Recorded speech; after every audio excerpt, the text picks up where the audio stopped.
So we have a question here from Colleen from Birmingham. Birmingham. What's the favourite song you have made? What's the favourite song I've made? What's your most favourite song you've ever made? It's hard to always pick those. I think we write so many songs. We always feel if we pick one, the rest are going to get mad at us. So I think probably when we write something so personal, like If You Could See Me Now, it becomes a part of your life really, and that's like a life song. Whereas something like A Good Old Days, as a band, it's a bit mindless and we just get to get out there and rock out. So I think probably for a live reason, Good Old Days. Yeah. Kayla from New Jersey. What do you miss most about being home when you're on tour, and what do you miss most about touring when you're at home? We miss tea. Yeah, like tea, like you wouldn't believe. Yeah. But it's really hard to get a decent cup of tea. It's true. You can get alcohol anywhere, absolutely anywhere, That's but a decent cup of tea now is hard to come by. And then I guess when we're home, what we miss about touring would be touring. Yeah. You know, getting to do what we need to do. You know, play music. There's a big word, play. You know, we love to do that. Next one. Let's see. James from Toledo. What has been your favourite moment in your career so far? I would say one of the big moments was supporting Paul McCartney in Shea Stadium. That was a great moment. It was really good moments. Aviva Stadium for me. Yeah. Any of those two really, we're really spoiled as people. Amanda from Junction City. What was the first album you ever bought? First album I ever bought was Aha and the Monkees. Not on the same album because that'd be amazing. Yeah, Aha, Take On Me. What was yours? It was the Final Countdown Europe. Mine was Bob Marley, I believe. Marnie from Cleveland, Ohio. What do you think your next single from 3 will be? The next single after Hall of Fame, we put this out to loads of people around the world, and it came back unanimously. 6 Degrees of Separation. Sounds like the main front runner right now. Unless anybody else has any arguments, but if you want, go to scriptmusic.com and post all your letters to Glenn. Jesse from Baltimore. What has been your most embarrassing moment on stage? Most embarrassing moment? For me, it would be almost passing out on stage and playing really badly at the time. I was there. Because I was out all night. Yeah, it was bad. That was mine. What about yours? Mine was messing up keyboards when we played with Paul McCartney. Oh god, yeah, of course. On the same gig, one of mine was I fell over a speaker on that same show. So the Paul McCartney gig obviously went so well for us. I got to get 3 nights to 3 nights. Weird. 3 nights. Corinne from Dayton. If you could collaborate with any person dead or alive, who would it be? Elvis. Bob Marley. Marilyn Monroe. Yeah. But it's not just about music, it's about musical. No one said it was about music. They were going to make music. Catherine from Dallas. Can each of you name one event and or a person who has inspired you to become who you are today?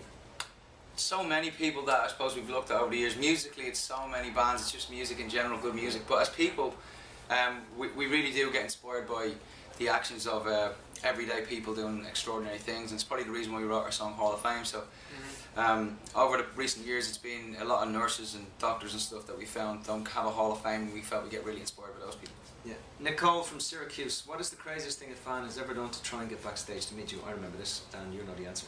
Yeah, I can say the answer if you'd like me to say the answer. This girl basically faked our passes. She got a copy of one of the passes. From a photograph, wasn't it? Really did a legit job on it, and then laminated it, got it together, put the fucking thing around her neck, and basically managed to not infiltrate just the show, but all the way through to the lift, the elevator. When we all got into the elevator after the show, she got in there with us. So it was on one side she could have had a knife.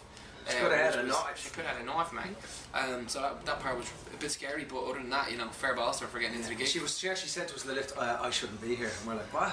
Yeah, I don't think I should be here. She had a good, just kept her mouth shut, right? Yeah. Heather from New York. Moon Boots is such a creative idea. What was your inspiration for the song?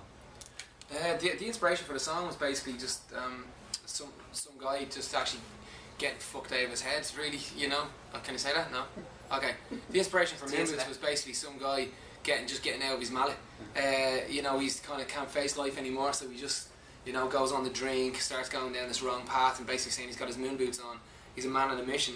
That no matter what, thank you, no matter what, he's hell bent on getting out of here and going into outer space. So it's a bit of a metaphor kind of a song. Kristen from Omaha. Do you have any big plans we should look out for after the Planet Pit World Tour? The Planet Pit World Tour. What's that? What is that? We don't know what that is. We know, you know, a lot of memos don't reach us. We're not sure what that is, but our plan is to just tour the world. That's all we're doing right now. We're literally running everywhere. I think these are just someone else's questions. Macy from Medford. What is the most rock star thing you have ever done? I suppose it would have been. Not sure we can tell you some of those things. I'm not afraid to admit. No, I don't admit that. Can we Jumping plead out the of fifth on that one?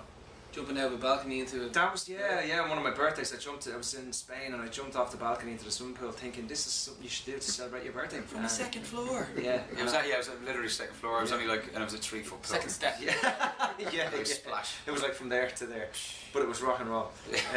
Carol from Brazil, which line from your songs do you think would be a great tattoo? We've seen loads of them. I've seen, yeah, good. Together We Cry is gorgeous with the rose. Actually, just Together We Cry and a rose right in the middle, that was gorgeous. Danny, I love Becky from St. Louis. Danny, I love your Irish accent. Does singing without it come naturally, or did that take some practice? No, not at all. I guess I just kind of grew up copying all my heroes, and they kind of singers just tend to have this kind of Universal regional, yes, like Star Wars of languages, you know what I'm saying? Just non-regional kind of place.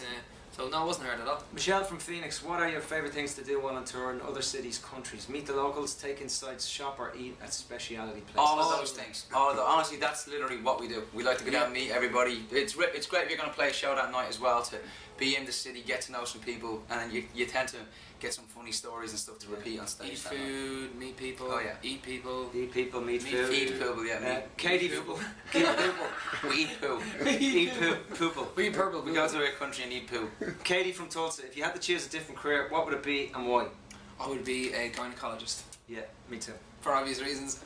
An ecologist is a suit, you'd be a guy. Just a guy in a college. But in our job, we get to do a little bit of that sometimes. Let me see. Amal from Birmingham, if your life was a song, what would that title be? It would be The Impossible Dream. We've already Is there a song called The Greatest in the Earth? Yeah, the greatest. It's called No Words. The journey to the centre of the earth. The greatest person who ever walks. How many? Alice from Dublin. How are you, Alice? Alice. How many tattoos do each of you have? Me, I've got 2. You've got 2. 1, 2, 3, 4. 4 tattoos. John from Philadelphia, do you have any crazy stories from working with specific artists that you can share? Not really, because they would kick our... Yeah, we don't kick our artists. Other than, every time we do hang out with artists, we have an awful lot of fun. Tiny Tempa is a great example. Maybe you should ask him.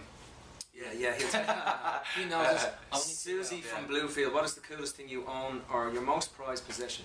Most prized possession... I think everybody's laptops is pretty... Yeah, the little mobile rig that I have that I can load up samples. I've got this sample hard drive, it's 4 terabyte, and it's like a cavity block, and I'm really proud of it. And that, I know it sounds crazy, but I've got like everything in there that I need to make crazy sounds and all. It's pretty cool. We presses play and it goes... Excuse me. It makes a sneeze sound. Yeah, sneeze sounds on. So this is Alexa from Tuscan. Where do you see yourself in 10 years? Possibly in India, away from all of you guys, in a Buddhist monastery. Bald head, I'll have hair that time. He'll have no hair that time. Yeah, I think so. And I'll be shaving it all off, and I'll be just irrecognisable. All my tattoos will be lasered off, and You'll be a bald monk. I'll be living off the farm, man. That's what I'll be. It's a possibility. Sammy from Chattanooga, choo choo. That's Paddy Me Boy. That song is Paddy Me Boy. Is that the Chattanooga? What is your favourite part of the recording process? Not the Chattanooga. The favourite part of the recording process, I suppose, is knowing when you've got a really good song and you're actually just laying it down. Because often you write a song first and then you don't want to spend too much time spending all your budget recording it. Chris from Norfolk, do you have any weird funny habits you do before going on stage? Yes, I do. I use the gold bond on my ass before I go out there. Because it keeps me dry. Because as a drummer, when you sit down, you get a lot of sweat going on. Norfolk way. Norfolk way. Yeah, we tend to have to do that every time, man. It's just a thing. We have a few rituals. We drink a little vodka. We make sure we centre ourselves just before we go on. So we make sure the show is absolutely everything to us going out there. I like to take a bath in Pepto-Bismol before. Molly from Greenville, what is the one thing you would want all your fans to know about you, that we're bloody grateful to have the job we have, and without you guys we know we wouldn't have the job we have. Good on you. Yeah, we are. It's having this job is a bit of a super thing for us, a dream come true, and literally all the fans hold us up there, so we're very aware of that, and that's why we try our best to go meet everyone everywhere we go. Tori from New York, if you could describe yourself as a band in one word, what would it be? Grateful. Amazeballs. Honest. Yeah. Risky. Let's see. Jordan from Williamsport, what are you most looking forward to next year? Tour, arena tour of Ireland and England. Yeah, the arena tour is going to be Can't wait to do that tour again. That was amazing. Plus we take it to Australia and South Africa and places like that this time, so that's going to be brilliant. Nicole from Lubbock, what or who do you think has kept the three of you so grounded and humble? I think the three of us have. each other. I think the fact that we I love you guys, and the fact we spend so much time together, and that we've started this out together, and that we're friends before this began. I think you know, that's really it. We can just see each other in each other, so we know when we're getting a bit above ourselves, and we just pull each other back down again. It's really weird. Yeah. See each other in each other. See each other in each other. I've never seen them inside each other at all. Although I've no evidence that it doesn't happen behind closed doors. Eric from Albany, how does being a famous artist affect your family's life? It's distance. That's the biggest effect it has on our families, that we're never around, and I think they would like to have us around sometime, but unfortunately when we are around they want to kick us back out on the road. You miss things, it's birthdays and stuff. It's like Mark said, it's the travelling is tough. That's the toughest part of it all. Emma from Chico, if your life was a song, what would the title be? The Impossible. We just had that. Did we? Okay, moving swiftly along. Deborah from Lowestoft, if you were stranded on a desert island, what 3 things would you have with you? Stranded on a desert island, what 3 things? Solar powered battery. Yeah. A woman. A satellite phone. Is that a thing? Is a woman a thing? Can I say a woman's a thing? Yeah. Well, you'd have to have a woman there with us to at least make sure. And she, a chef, a female chef. A hot female I'd chef. bring God, a girl, and MacGyver.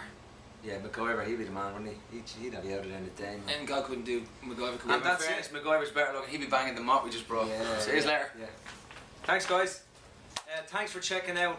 Checking us out on Saturday online. We hope to see you guys soon. Say it again. Say it at the start there again. Let's do this professionally. Thanks for checking us out on Saturday online, and hopefully we get to see you guys soon out on the road at one of our shows or when we're in a cafe buying tea.